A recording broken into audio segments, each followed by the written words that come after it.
সকাল দুপুর সন্ধ্যা জামাত ইসলামের একটা গ্রুপ, জামাত ইসলামের জুনিয়র টিম, তারা বিএনপি বিরুদ্ধে অসভ্য নোংরা ভাষায় কথাবার্তা বলছে। জামাতের সর্বোচ্চ পর্যায়ের ব্যক্তিবর্গ আমাদের দেশের মেয়েদের সম্পর্কে, চাকরিজীবী মেয়েদের সম্পর্কে অসভ্য শব্দ ব্যবহার করেছে। তাদের বাচ্চারা তারাও অপপ্রচার চালাচ্ছে একযোগে।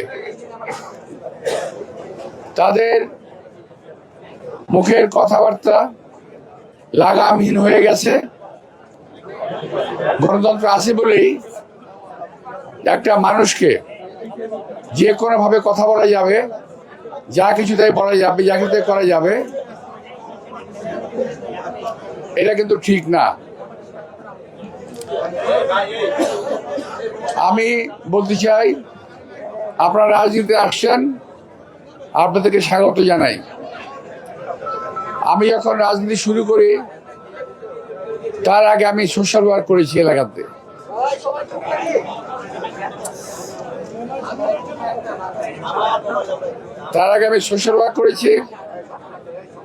সামাজিক কাজকর্ম থেকেই, সামাজিক উন্নয়ন থেকেই আমি কমিশনার হয়েছিলাম। পরবর্তীতে রাজনীতিতে আসি, ধীরে ধীরে নিজেকে রাজনীতিতে প্রতিষ্ঠিত করার চেষ্টা করি, জনগণের ভালোবাসা নেওয়ার চেষ্টা করি, জনগণের খেদমত করার চেষ্টা করি। পরবর্তীতে 1991 সালে আমি আবার এমপি নির্বাচিত হই। ভাইয়েরা, আমার এই ছেলেপেলেরা যা শুরু করেছে তার লাভ দিয়ে হঠাৎ করে নিতে হয়ে গেছে।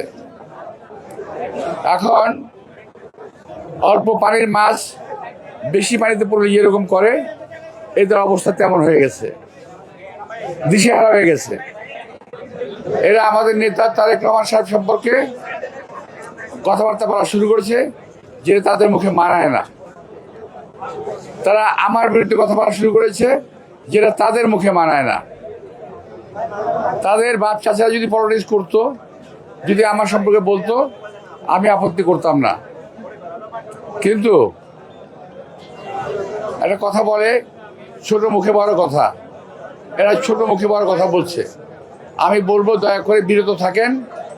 নির্বাচন চলে গেলে এই সমস্ত কথাবার্তা বলার সুযোগও পাবেন না, আপনারা জায়গা থাকবে না, কোথায় বলবেন।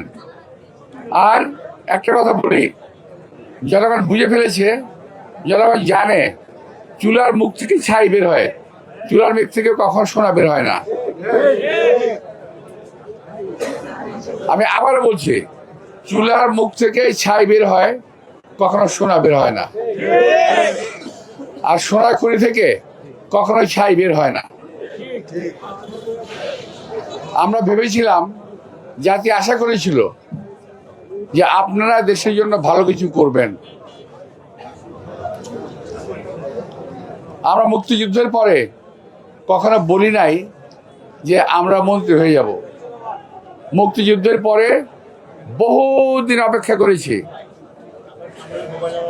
71-এ মুক্তিযুদ্ধ, 77-এ কমিশনার নির্বাচন, 91 এমপি,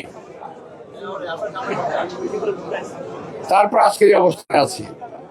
আপনারা 2 দিনেই এই অবস্থায় চলে যেতে চান। আপনারা ভাবেন মির্জা আব্বাসের বিরুদ্ধে কথা বললেই তো খবরে থাকা যায়, মির্জা আব্বাসের বিরুদ্ধে কথা বললেই প্রচারণায় থাকা যায়। প্রচারণা থাকতে চান, বহু রাস্তা আছে। দান করেন, খয়রাত করেন, ভালো ভালো কথা বলেন, মানুষের মুখে মুখে থাকবেন। কিন্তু এভাবে গালিগালাজ করে, অসভ্য ভাষায় কথা বলে নিজের পরিচয়টা জাহির করেন না।